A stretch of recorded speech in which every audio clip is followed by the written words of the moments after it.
Hey, what's going on, everybody? It's your boy Lars here with Weekly Wrestling Geek. We're back with another episode. Got my boy Moise here. We're officially on Tuesdays, ladies and gentlemen. What up? Tuesday nights. Tuesday nights. Woo. By the way, tune in tomorrow for a very special episode of Weekly Wrestling Geek. I'll let you announce Yeah, it. if you want to put up the poster tomorrow, we are interviewing Arjun Singh. He made an appearance on Raw as Jinder Mahal's lawyer. Worked a couple of AEW Dark matches. One against Angelico that I remember. And then he worked against Dark Order as well. Just Lex will put up the information. It'll be tomorrow around 8 o'clock Central Time. Um, yeah. Well, let's get into it. We'll put up the poster. Yeah, well, we'll open up the poster for y'all sometime after the show, towards the end of the show. Yeah. Okay, we'll dive into CM Punk returning first because we got a lot to talk about. Woo. Rampage drew almost 1.2 million viewers, which is a phenomenal number for that Friday night time slot. Like, there's no way to talk negative about it.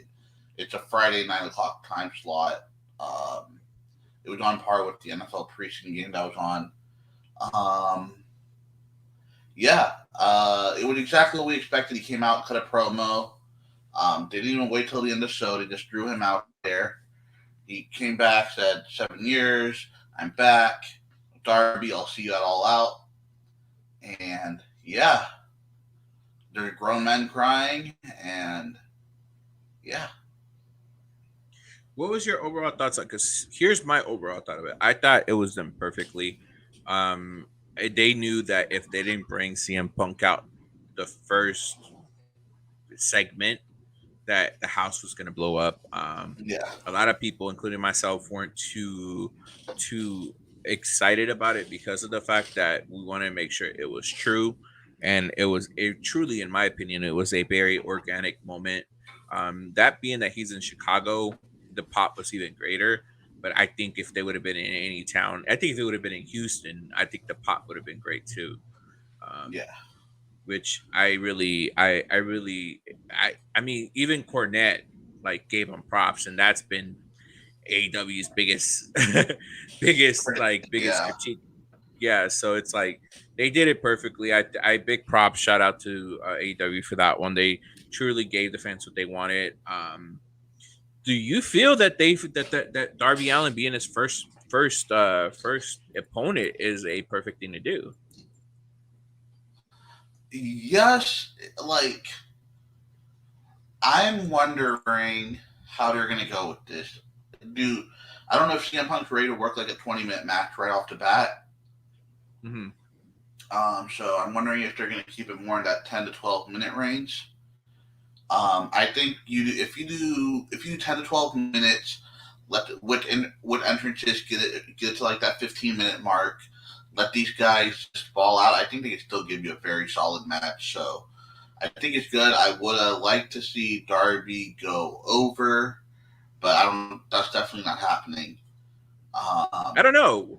I have a feeling that he's there to put people over.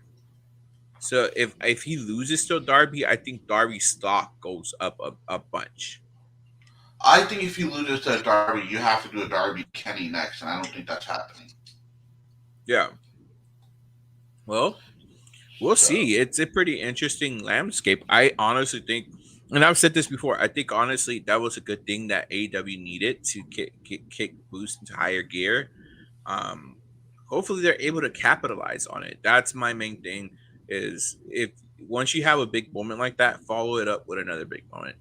Which I think at that Jersey show, I think we might get another surprise happen there too. So yeah, and that's the thing. Like, and we'll talk about SummerSlam, but we saw WWE. They like basically threw everything they could out there as well.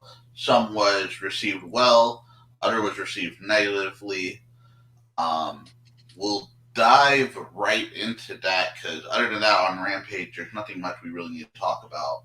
Everything was a pretty I quick match after really that. enjoyed the. I think the only thing I can say is that I enjoyed the Jurassic Express versus Private Party. I thought that that was a good match. Um, I thought that Jungle Boy and Luchasaurus looked good. I am really starting to think that they will be the ones to dethrone the Young Bucks, which is needed. I think the Young Bucks have run their course on with the tag team titles. I think it's gotten a little bit stale, Of in course you my do opinion. because you don't like heels. Um, but no, No, but I think they should keep the titles. I think I think Lucha Brothers will win the tournament. I think Lucha Brothers will lose in a cage match.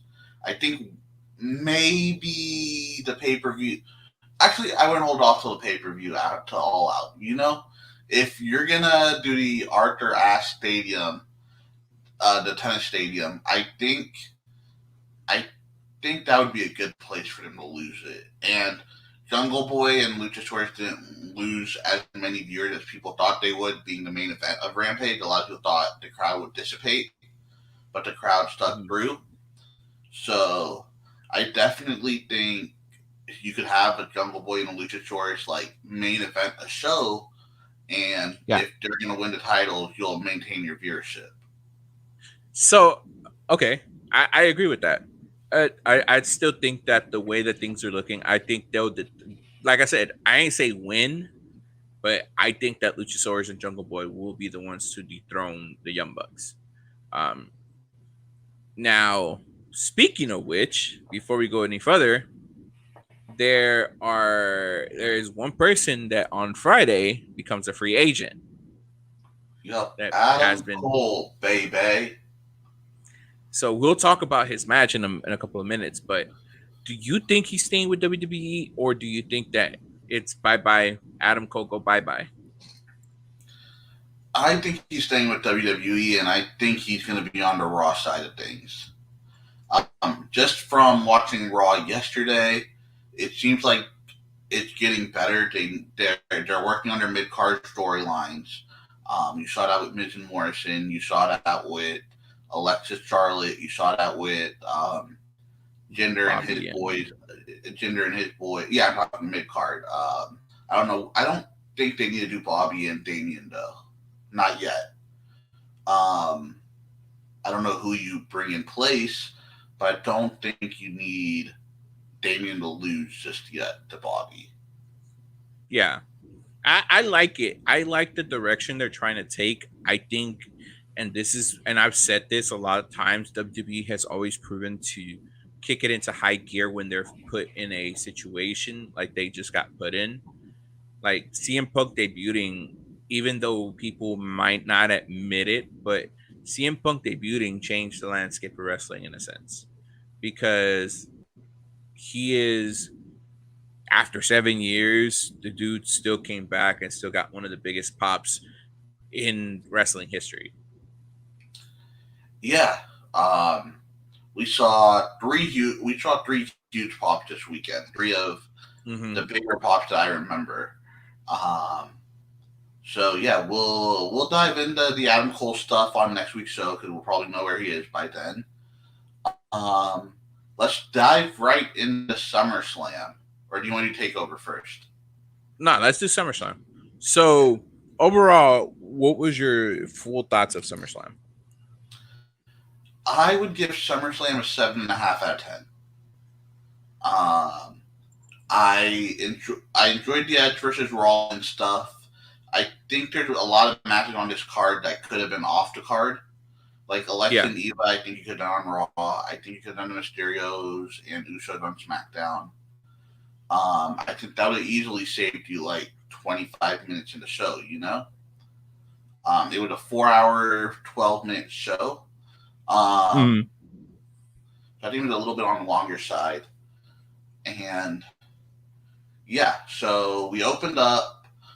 Well, give it your grade first, and then we'll go. We'll kind of I, go I match give it by about a I'll give it an 8 just because of the pops, but I I'll say like a 7, 7, 7, 8 because of how one of the pops was perceived, and I think it's really important that we talk about that one because it that one left the crowd really, everybody in general really mixed in it.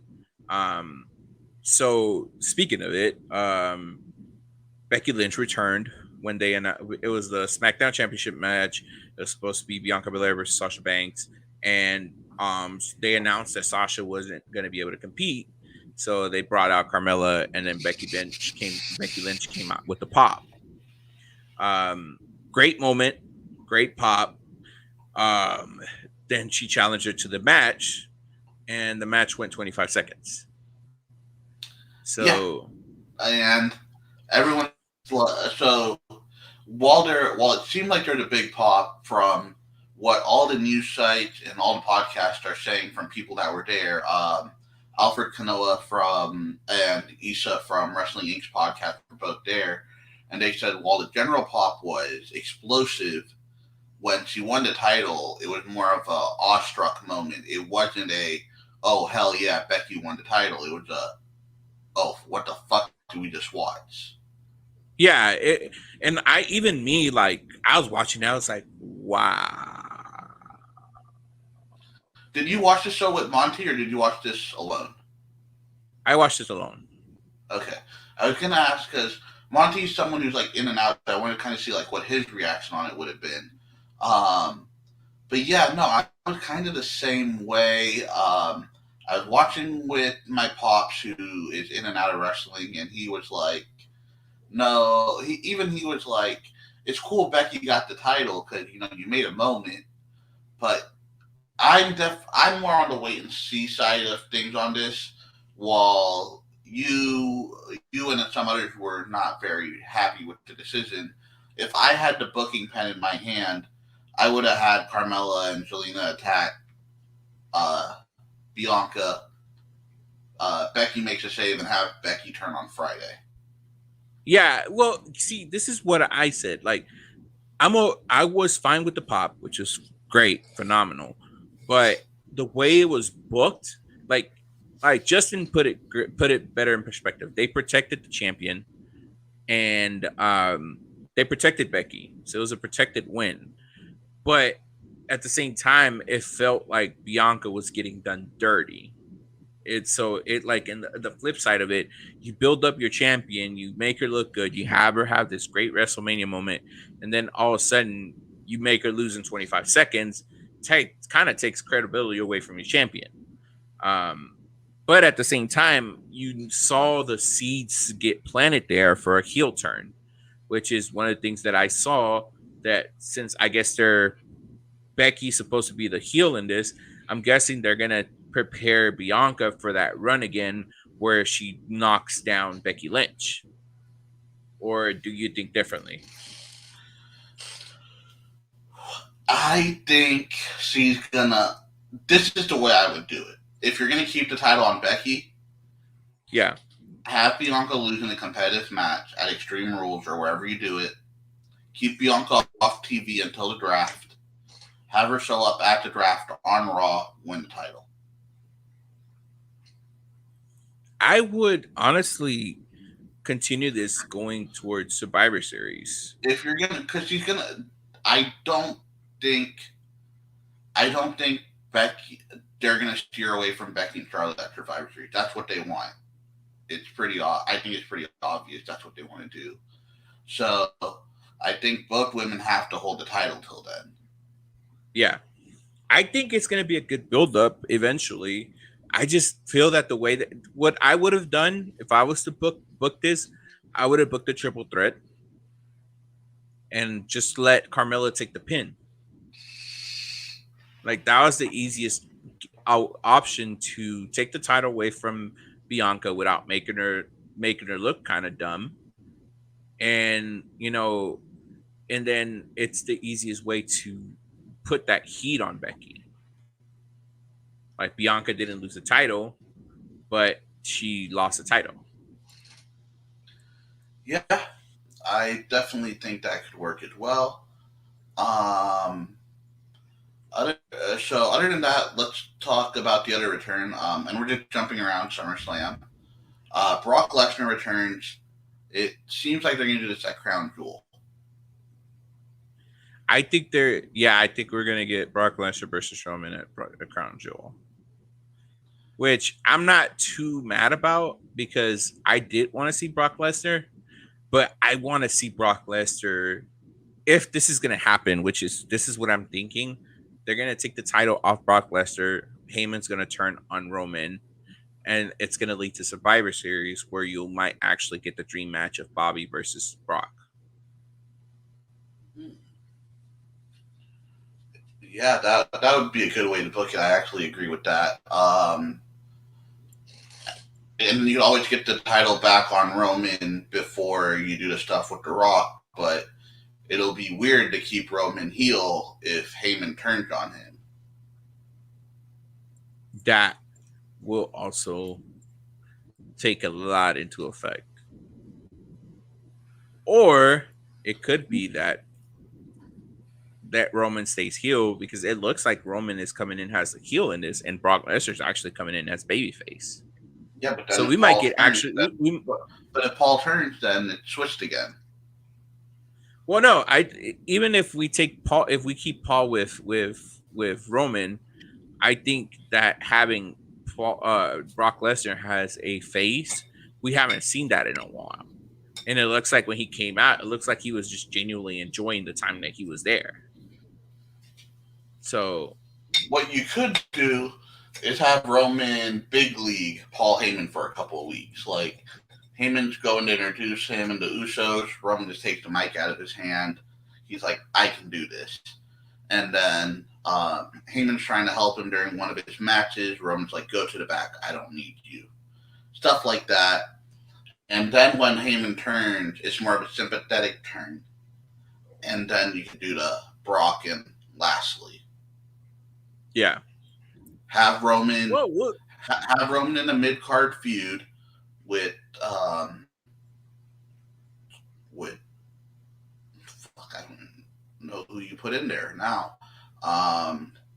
Because you've already seen it all. Like Big E would be the only option. I don't think Big E needs to lose a feud. Um, Maybe Nakamura. You can have Nakamura and Roman do something on the side, Yeah.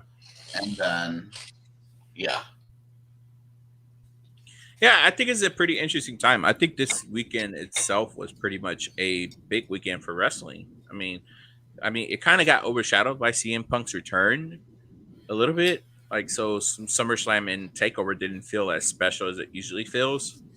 Like, it felt special, but it wasn't like you were like, oh man, like this still like you enjoyed the pops, but it's still like, man, like that chill that you. I'm not gonna lie, I got chills seeing Becky come back, but they weren't the chills that I got seeing CM Punk just come out and just like sit there, like just come out and just take it all in. That's I'm how gonna that's that I'm that gonna disagree because I think the factor of 50,000 people compared to 15,000 people makes a big difference as well. yeah, I agree on that. So seeing the whole stadium erupt as opposed to a whole arena erupt kind of made a difference too. Yeah.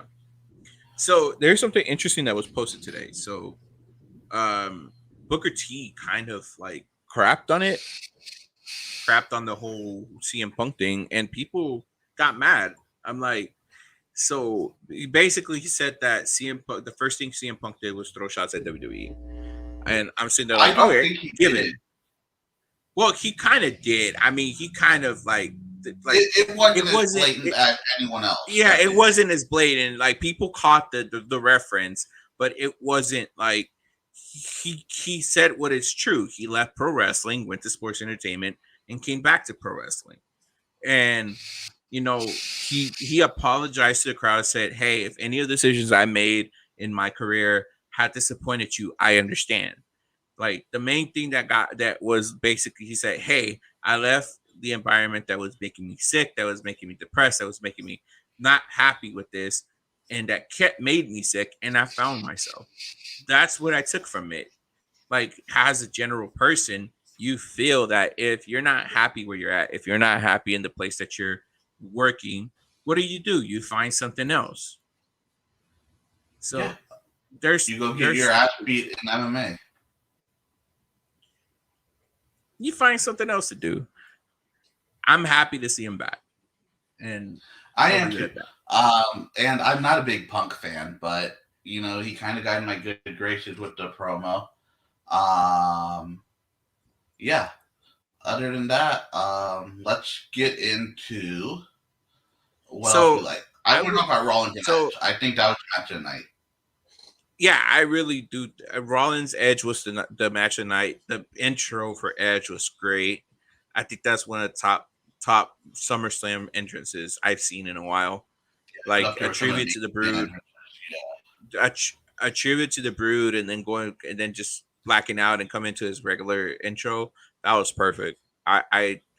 I enjoyed it more than I really thought I was gonna enjoy it. Yeah, I think it would have been cool if they did like the Brood entrance and then they did the old Titantron where he was waiting for the bus or whatever on during his first single run when he was feuding with Kurt Angle and stuff, and Yeah, then did the last entrance. I think that would have been like the icing on the cake, but I loved it. Um, but yeah, great match. You saw a spear turn into pedigree. Edge do a spear to the outside. Um, Edge blocked the stomp, used the executor, and he even McAfee brought his and submission mode. yeah, that's what I meant by the executor. Yeah, that's what.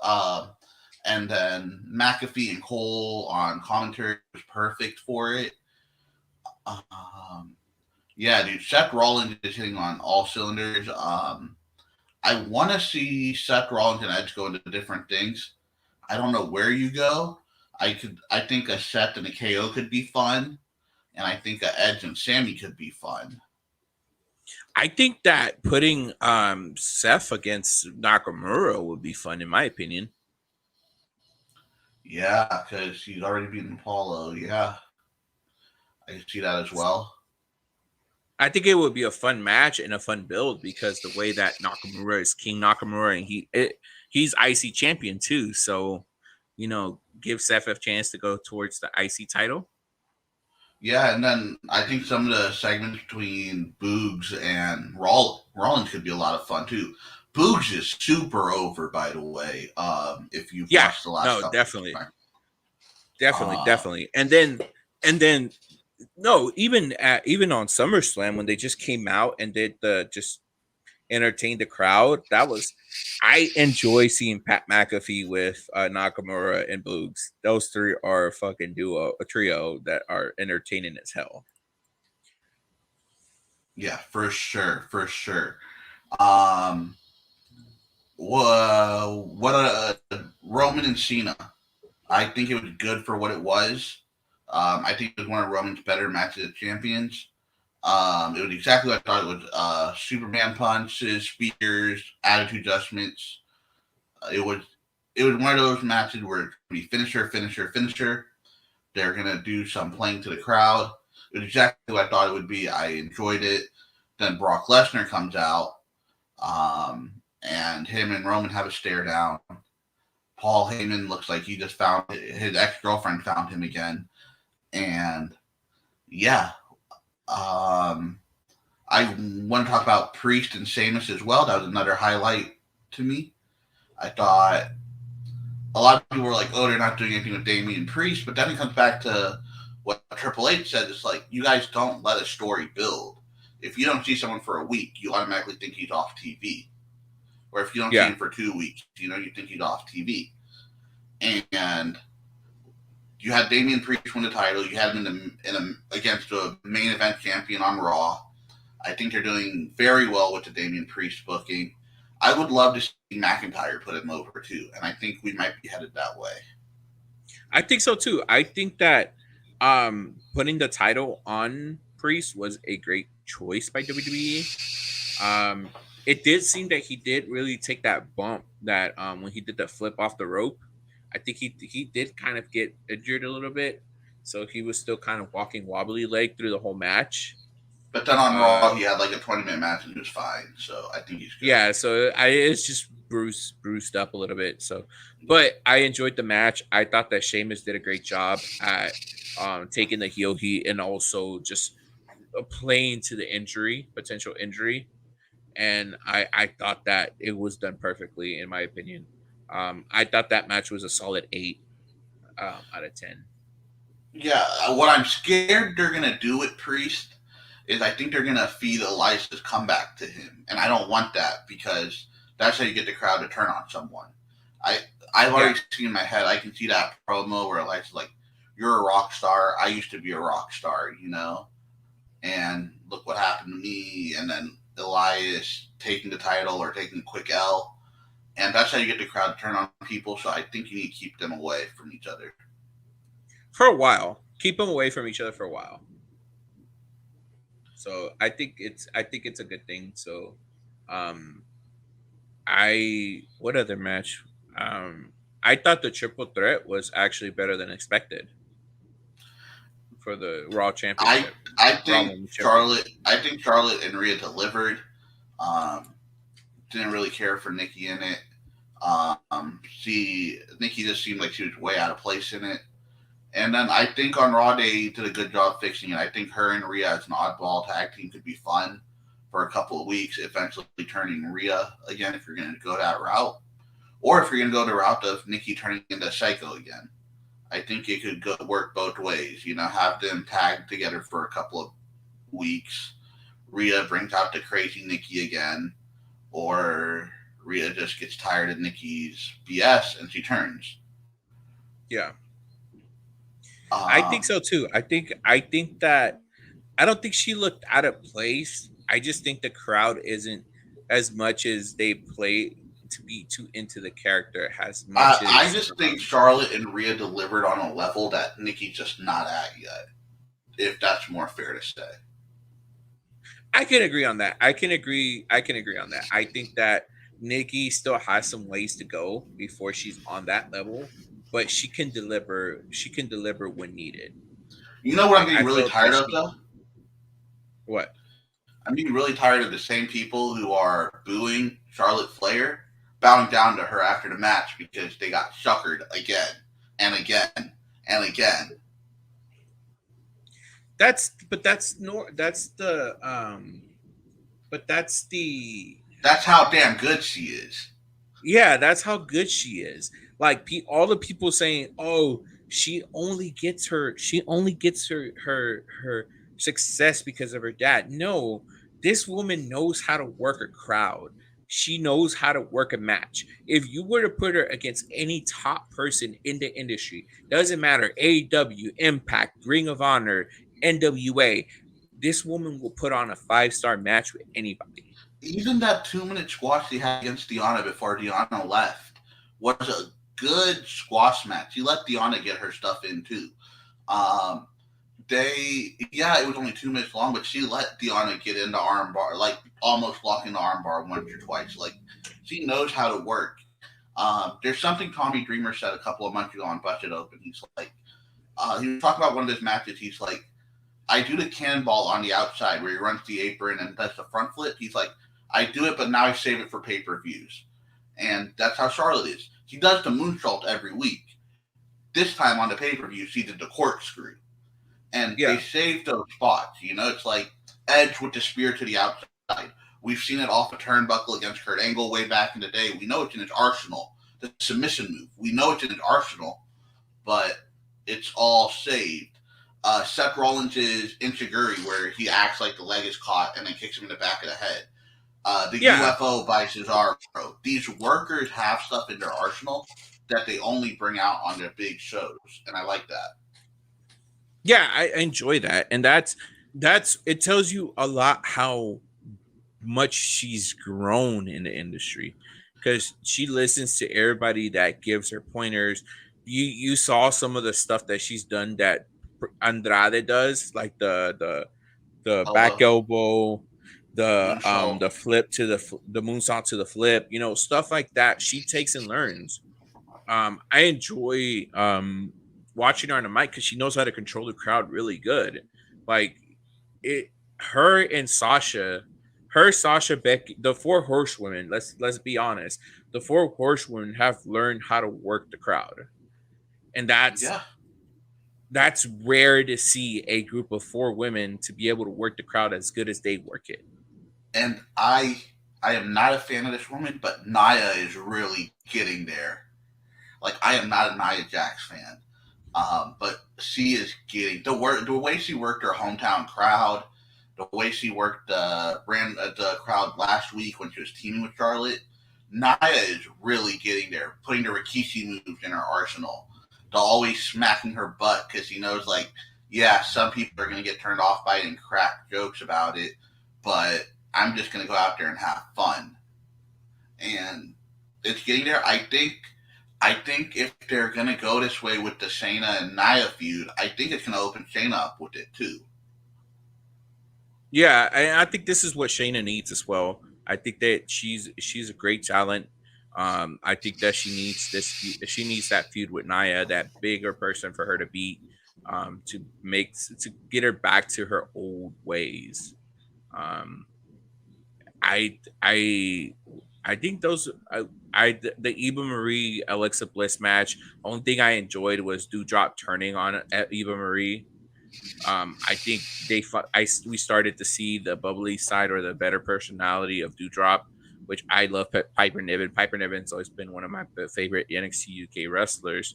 So if they allow her to just be herself, I think Dewdrop will. She's already over. She'll get even more over then. Um, Definitely, definitely. what were your thoughts of Alexa Bliss coming out and challenging Charlotte? I think that's I'm intrigued with this little pairing. As long as Charlotte doesn't play into the hypnosis monster thing, it'll be fine. Yeah. I what else on WrestleMania? I like I said, I think the Alexa match could have been off the card. I think the Usos match could have been off the card. Um, Damian Priest, we talked about. Oh, Bobby and Goldberg. I thought it was good. Like that's another guy. I'm getting really tired of the same people that are like, "Oh, Goldberg doesn't get a reaction," and then by the end of the match, they're like, "Oh, Goldberg actually put Lashley over." I really enjoyed it. And I weirdly, because it's a Goldberg match, it went longer than expected. Mhm. It went Goldberg literally just took that L and he sold the injury pretty good. I thought the And icing on the cake was kind of having his son involved, oh, which Gage is was he's 15, and that guy has like seller's appeal. Like if he doesn't want to play football, I can see him easily like being one of those guys where 3 4 years down the line, they're like, "Yo, we're just gonna put you onto the main roster if NXT's still even a thing." Then I could see them immediately being like, "Nah, you're coming to the main roster because dude's got a football body. He was willing to get in the ring." Major props to Bobby for not actually hurting the dude because that's a 15-year-old kid once again. Um, yeah. major props to both Goldberg and his son for accepting that to be part of the storyline. I think Gage definitely has a future if he wants to do it down the line.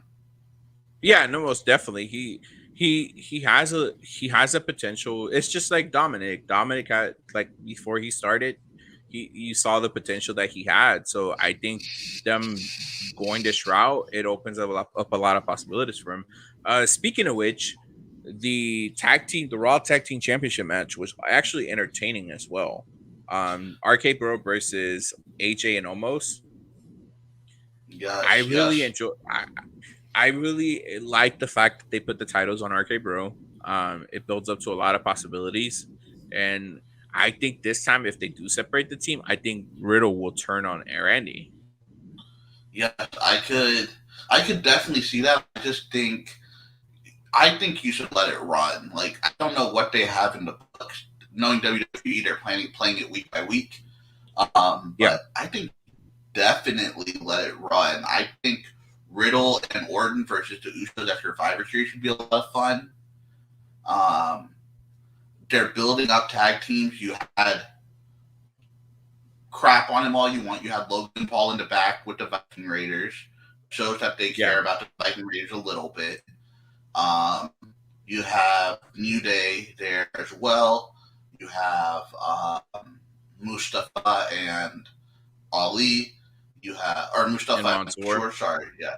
And then you have that's another team. I hope they don't break them up to do something stupid at Crown Jewel because I feel like obviously Mansoor is going to get a win there. But honestly, keep Yeah. them at the tag team. I would go over Veer and Shanky at Crown Jewel. I think that's a big pop because Veer and Shanky are two bigger guys. George matches at Crown Jewel have been Dolph Ziggler and Cesaro, like workers, you know? Like I Yeah. think Yeah. I think Veer and Shanky you could do it a different way, see if Montreal can get that sympathy this time from the Crown Jewel crowd. And I think they started that perfect. I think they started out that storyline pretty interestingly. Now that they put him against Bjorn Shanky and what Jinder. happened on Raw. So and Gender. So I think that's a good storyline that they could build off Dude, of. and Mustafa Um, Ali looked like a star on Raw. Like he wasn't in his ring gear; he was just dressed in regular street clothes. He looked like a star. He's got brand new Nike Airs every time he comes out. Him and Roman are on that shoe game along with the Young Bucks. You know, they're all on top of their shoe game. So you missed the sleeper ones though. The New Day actually have killer shoe game because they do. But they have that sneaker sponsorship deal with um, Foot Locker, so that's why I skipped over them. Yeah, yeah. Britt Baker Yeah, also that's has a pretty. very good shoe game. Yes, I'll agree on that. Man, that's pretty much. I mean, that's pretty much it. The gist of SummerSlam. I think. Is there any match that we're missing? No, I think that's No, all. let's talk about the Miz and Morrison stuff. Horrible promo on SummerSlam for Life Water. You had to do it because they paid to be a sponsor or Pure Yeah, Water, whatever it was. But I want to talk about the Miz and Morrison split. I hope they don't give away the full match on Raw. I hope they build it to Survivor Series. I hope so too because that's one of the. I think Morrison is actually more over than it's more over than the Miz right now, and that's But funny the to say reason they're because so good together is Morrison's over, but Miz got that crowd to forget about Logan Paul and stop booing him and boo Miz instead. yeah. Miz is so good at that. Um, I'm hoping I'm hoping this leads to a Taya call up eventually after the blow off. Morrison and Taya go to SmackDown, or Miz goes to SmackDown and Taya comes to Raw. Yeah, I agree. I want to see that. Let's talk. I Can we talk really about the could. roster imbalance as well? Like SmackDown's got Becky, Roman, Rollins, Brock, Brock. Nakamura. I can't believe I'm putting this in there. Baron Corbin, like Finn Balor. Yeah,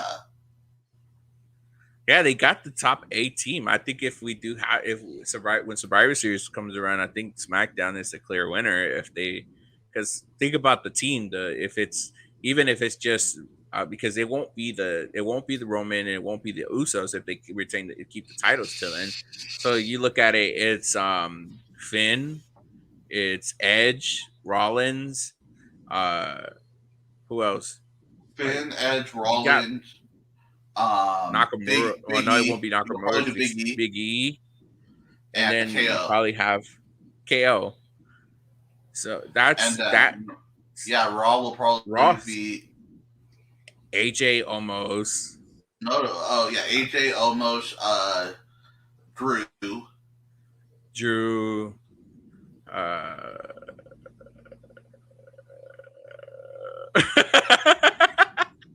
I mean, the mid Morrison, they might be turning Morrison. Sheamus face.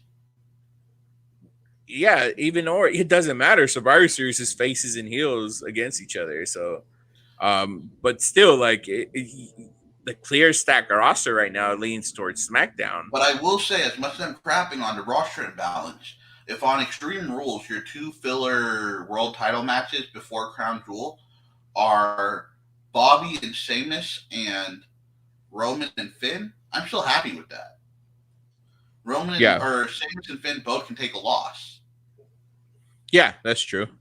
That's why I'm saying keep Damian Priest away from it. Yeah, and I think it's a good thing. I mean, um, here's my question though. What do you think? What do you think is going to What do you think is going to happen to main roster, the NXT main roster guys, like the Garganos and like all them, I think it's like what Justin said. Gargano? I think it's what Justin said earlier. It's going to be a lot more bigger guys, but I think the Thatcher, Ciampa's, Garganos, O'Reilly's of the world will be there as the guys who can carry the match as the younger people are being developed. Yeah, and I think the whole misconception, like my opinion on the whole misconception of it, I don't think they're gonna stop signing indie stars, but I think they're gonna go back to the old ways that they used to do it, which is that let the indie guys debut on the main roster instead of going through NXT. Because when you look at it, a lot of the main people that And started in, like, a lot of people that have debuted in the main roster from the indies, like AJ Styles and others, like Drew when he came back. Well, he went to NXT, but you look at like people like Adam Cole, you keep him in the developmental system for so long, there's only so much you can do. And he's a proven star. Same thing with like people like when Kevin Owens went through Samoa Joe, went through Finn Balor. These guys were just there just to learn a little bit about the about the WWE way, and then they got thrown through the main roster. I think one of those things that WWE succeeded upon a lot when they were back in the Monday Night Wars was just debuting these people to the main roster and letting them get over. I definitely agree with you there. I think you don't touch that NXT women's division at all. You let them do what they're doing because Yeah, it works. I agree. But it also they've built so many good stars from the developmental system. Look at Raquel right now. Look at look at look at freaking Rhea. Like these were people that came from pretty much got developed, the four horsewomen, they pretty much got developed in the NXT. So there's a I positive and a negative to both things. I would love for them to move the cruiserweight title to Raw, and you all Raw always opens the same way: 15-minute promo, whatever is gonna come after. Let a Yeah. cruiserweight title match or a cruiserweight match open up. I think if you open up with like a Kushida and a Tajawa, Kushida and a Trey Baxter, like you'll get that crowd hot right from the get go. And then after that match where you need a cool down, you could have the opening promo. Yeah. Yeah, I think there's a lot that WWE needs to work on. Um I will say I did not like Cross's new attire. That was kind of meh to me in a sense. But I mean, I hope they don't drop the ball on Karen Cross on the main roster. Yeah, it looks like they will though. He looks like fucking Shredder from Ninja Turtles right now. Yeah.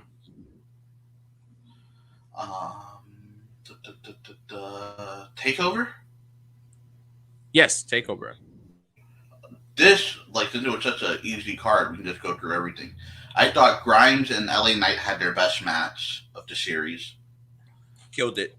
LA Knight's so good. I think he could be another shot of energy on Raw too if he goes there. If they don't fuck with the character. I Um, agree. I thought that the whole thing that happened, the whole way the storyline ended was great in my opinion. Um I yeah. enjoyed the match from start to end. Um the women's title match, I thought it was awesome. It was it was quicker than I expected, but I predicted Dakota to win, but I wasn't mad about the end of it. So I'm happy about that one. Yeah. I think it's fine. I don't think Raquel needed to take that L. Um, so yeah, I like that match, and then I'm um, not gonna lie, I kind of marked out for Kaylee Ray coming in after yeah, same, coming. same. I think her and Raquel could be a great feud. Haven't watched NXT today, obviously, yet. We'll be watching that in a little bit. So we'll talk about that next week. But so they did a women's title match we talked about. I want to hold off on the Walter Dragunov because I think we're going to go into that for like a minute. Let's talk about Kyle O'Reilly and Adam Cole.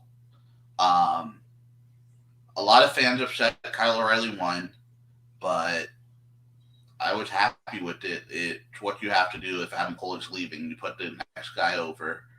Um, it, Adam wins. Adam loses the one-on-one The match, first which ball. they both won the fall that they picked. So I think it was good. Yeah. Um, yeah, just Kyle O'Reilly sold though, dude. That's a lot of people are so pissed with the decision they didn't look at how much Kyle O'Reilly was selling that match. He sold a lot. He sold Yeah, very from well. from that the rib injury from the beginning when he got kicked off the top rope, to when he did the slide and hit the post, um, he just took punishment after punishment.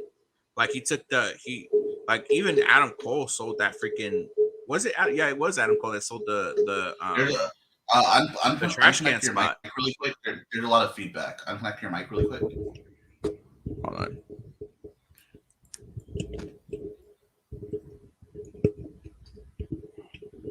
Is that better? Yeah, it's better now. Um, yeah, no, that trash can spot, I agree. I love how when the cage came down, they still kept some of the items in the ring, so they could utilize it. The handcuff spot was cool. I thought the finish was cool. Like people complained about the same old finish. It was a different finish, and the only thing that kind of irked me was the kendo stick was right there for Adam Cole to grab. Yeah, that's the only thing that I really can say that irked me a little bit. Other than that, the whole match itself was pretty standard to what they do. It played to their strengths. Um, the My favorite spot was the way Adam Cole got the second pin. His pin was by throwing him off the top rope, hitting the chairs, and then doing his finisher, the Shining Wizard on him, and then I thought that Panama Sunrise too that he did as well was pretty nice.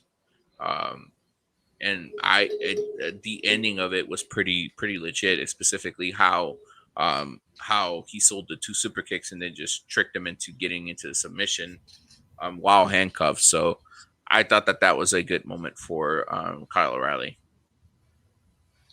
Yeah. And then, do you want to do the main event or you want to do Walter and Dragunov next? Well, that was the main event. No, the main event was the So, Samoa Joe match. oh, okay. Let's do Samoa Joe versus Karen Cross. Fuck that NXT crowd, by the way. I saw Cross's send off. Fuck that NXT crowd. Um, Yeah, I I think agree. I thought this was Cross's best match on the roster apart from the Finn Balor the match. yeah, I was gonna say the Fatal 4-Way in the Finn Balor match. And it's just irritating because like these are the same nerds who get online. Sorry, I'm gonna get on a little soapbox here. These are the same nerds that get online and complain about the character being booked like garbage on Raw. Yet they're singing "na na na na hey hey goodbye" to him when he's getting his send off. They're cheering for Jeff Hardy. That's the crowd. That's the wrestling fans that turned Justin off. That are getting to the point of kind of turning me and you off from the IWC, as they like to call themselves, right? Um, Yeah. so yeah, just be No, better. I want to talk about it because it's irking me because it's so many freaking too much hypocrisy in the wrestling industry right now with the fans. Like I see like you see people getting into personal with wrestlers. It's like when Mike Kanellis or Maria Kanellis, Mike Bennett or Maria Kanellis can't say their opinion without getting told to go Benoit yourself, or when you can't like Booker, like he gave his opinion, everybody turned on Booker. I'm like, no, these are guys that have had more time in the industry than you have, than we have.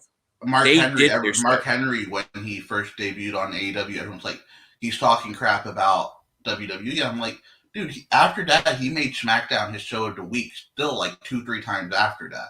Yeah, like that's what I'm saying. Like the industry, the wrestling fans need to just chill out, enjoy the product. Yes, I get it. WWE sucks at times. They don't deliver what they say they want to deliver. But it doesn't mean that you that has a fan you have the right to crap on a wrestler. Like like like it's a turn off. Like I literally like even the dirt sheet writers are starting to troll the fans because they're like, you're talking so much mess. Like some of the stuff like Sean Ross, to his credit, he's like, yeah, I'm sitting in catering that WWE paid for me in my contract to be back here and eat. And then he turns around when they ask him, "Oh, does AEW pay for your cane?" No, we got to pay for the cane on my own. It comes out of my guaranteed contract. Like, come on, yes, some of these guys in the dirt sheets are assholes, or some of these guys are just in it for the money. But there's still you can't disrespect. Yeah, I don't like Dave Meltzer, but I respect that the guy has many years in the industry, and sometimes I don't agree what he says or how Texas handle on things, but I'm not gonna shit on Meltzer like I hope he dies or something. These wrestling fans are getting too fucking they're becoming keyboard warriors, and it just affects other people from wanting to watch the products. Yeah, no, I completely agree. And the thing is, when Baron Corbin, perfect example. Everyone crapped on the lone wolf character and the authority character, and now these same fans are like, Baron Corbin's the highlight of my SmackDown because I don't want to admit it's Roman. So Baron Corbin is the highlight of my SmackDown. Well, cool. I bet if we go back on your Twitter 2 years, we'll see where you're like, why does Baron Corbin still have a job and Mike Bennett got released? I'm telling y'all, this is like I said when the releases happen. But the fans don't give a crap about these wrestlers unless something bad happens to them. Because I bet you half of these people. Here's what half of these people don't know. Mike Bennett, and I've noticed this. Mike Bennett has been going around and scouting for Ring of Honor and scouting for himself and having some of the best matches in his career in the Indies. He had a match against Brian Keefe. He had a match against Mysterious Q here in Houston. I saw the recaps of those matches online on YouTube. Man, that man put these guys over like nothing. Like, And not only that, the week before he was in Dallas working Sam Adonis, Corey Graves' brother, who probably one of the biggest heels in Mexico, you would say, right? With his Donald Trump character at the time. yeah, Um, yeah, he worked a match with Sam Adonis, and that was a good match. But the same people that are like, oh, Baron Corbin's so good, and I'm not crapping on Baron. This is a positive note on Baron Corbin. He's the best. He's one of the best parts of SmackDown. But the same people that are saying he's one of the best parts of SmackDown are the same people that were like, oh, why is he in NXT? He's not an indie guy. He doesn't deserve to be here. He's only doing it for the money. He's an ex-football guy. Another person that pissed me off with, and yeah, it's personal because I've met this guy 2 or 3 times. I've had a great experience every time I met the dude. Mojo Rawley. A lot of people were like, oh, he's only here because he's Gronk's friend. But then when Mojo got cut, everyone's like, oh man, they cut Mojo. And I'm like, you guys were the same ones saying he only got a job because he's best friends with Gronk. yeah, that's the type of stuff that like kind of like Let me is tell you a starting quick to story trickle. about Mojo.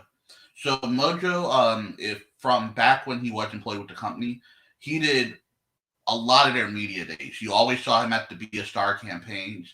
You always saw him at the Boys and Girls Club. Elias, you watched Raw pretty regularly. You'd agree you saw him, Titus, Natalia, and Cena the most there. Yeah, You'd agree? no, Okay. yeah, I agree. So when I went to WrestleMania Access, I worked security for Bailey and Howard Finkel. Before the show started, Mojo went around and met with everyone working security at their own station. So that's a That's at the K. Billy Hutchinson Center. So it's a big ass arena. He went to every single station and met with every security guard. So don't give me this, oh, I'm upset Mojo got released. And when a month earlier you were like, oh, Mojo's only on the roster because Gronk's here. Well, it's the same thing with everybody that's been released. Like a couple of weeks ago, a couple of months ago, people were crapping on Braun Strowman about his character. Oh, he's not blah blah blah. And now all of a sudden, everybody's in their feelings because they got released. Bray Wyatt, when they crapped all on the Fiend because of the fact that all the storylines he's had, and they got tired of the character. Like as much as Ronda Rousey is hated or loved, she made a point when Bray Wyatt was over, nobody wanted to support him, and now everybody's throwing a soapbox on these wrestlers. No, Like, I completely agree. it's gonna take the fans to stop being so toxic to get it. Like WWE picks up on the trends when people start crapping on a superstar, then they take the push away. Yep.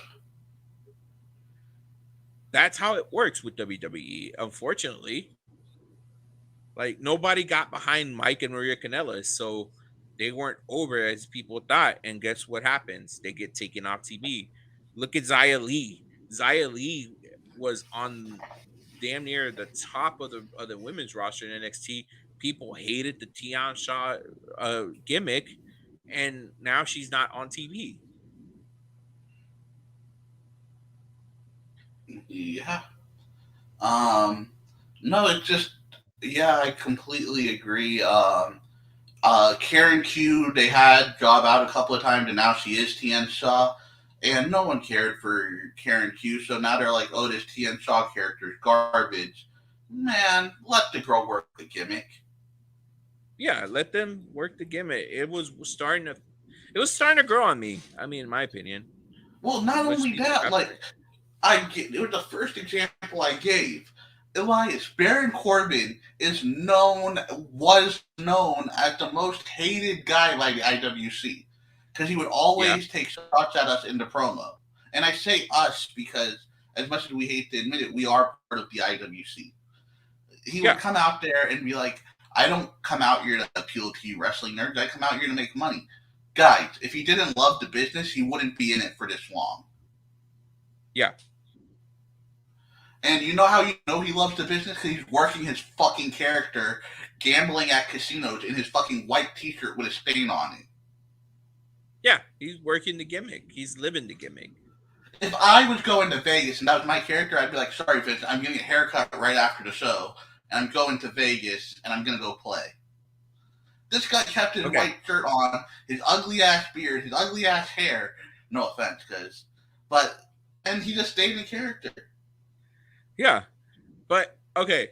So enough about the soapbox. Let's get into the match we really want to talk about. Walter versus Dragonov 2.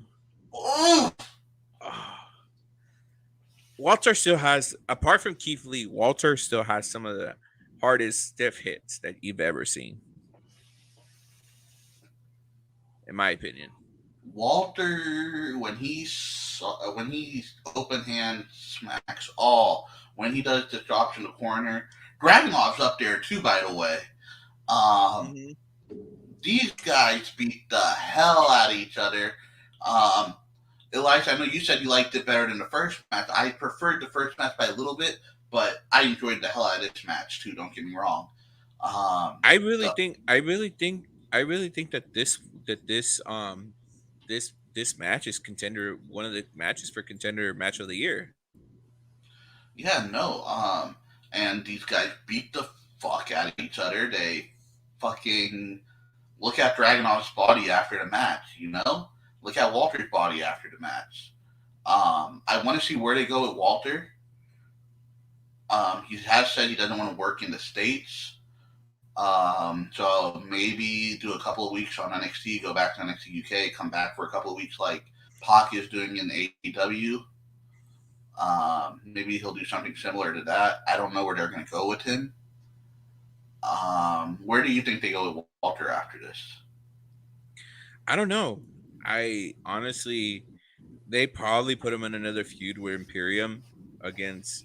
um, somebody in the UK, or they probably put him in the North American title picture. If Legato is really leaving NXT, and going to the main roster, I think that putting him in there with Imperium against is it Defro? Hit Defro, row. Hit Hit Row. row record. Death row Sorry, record I've been was watching. I was harassment. watching the documentary of the rise and fall of Death Row, Hit Row. But no, if they put him against in a thing against them, I think it'll be a good one too to see. I really enjoy Walter. I think him and what's his name, big guy, the A and E's most hidden treasures.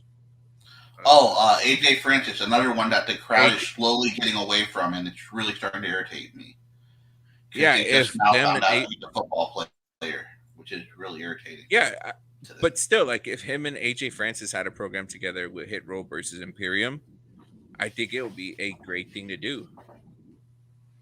I So completely I agree. see a lot of possibilities, but the match was hard hitting. I knew that Dragonoff was going to go over because the momentum was in Dragonoff's corner, but still, like the punishment that Dragonoff took, Walter gave it all. Like gave him like his finisher. Just there's a lot of things that we could talk about this match, but it was just good in my Go opinion. back and watch it, yeah, if you haven't. Go Like back and watch it. Watch both. Watch the first one and then go to watch the second one. You'll see the build from both because it was harder hitting. It was more action than the first one. this one had a little bit more on the pinfall side, but that's how Triple H likes to work his matches. He had a The lot of near the falls. the fact that the thing that impresses me about Dragunov was that he was able to pick up Walter with ease. He made it. He sold it like it was heavy, but he dude picked him up with ease. Like it really showed a lot about him.